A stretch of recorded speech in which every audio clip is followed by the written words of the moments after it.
Vous connaissez certaines intimités politiques, alors? Oui, bien sûr. Et un des personnages du livre est un homme comme ça politique qui est mu par des idéaux assez nobles, c'est-à-dire qui veut vraiment le bien de la société. C'est quelqu'un qui pense au bien collectif, mais qui a une telle pression intérieure que la sexualité est la seule décharge, la seule décompression possible. Et du coup, la sexualité devient carrément un élément simplement de son équilibre, et il finit par avoir un usage complètement égoïste, je dirais, de sa sexualité. C'est plus un rapport à l'autre, et l'autre finit par être complètement instrumentalisé, et ça peut finir même par quelque chose qui peut ressembler à une violence ou qui peut être un viol.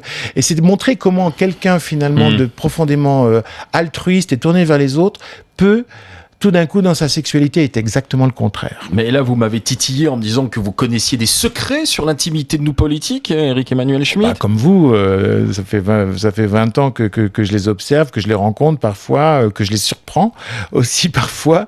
Et par exemple, sur DSK, vous saviez que c'était un homme particulièrement actif dans sa sexualité. Oui, tout le monde le savait. Oui. Mais tout le monde, c'est personne, comme disait l'autre. Tout le monde, c'est personne. Voilà, je le savais depuis des années, oui, bien sûr.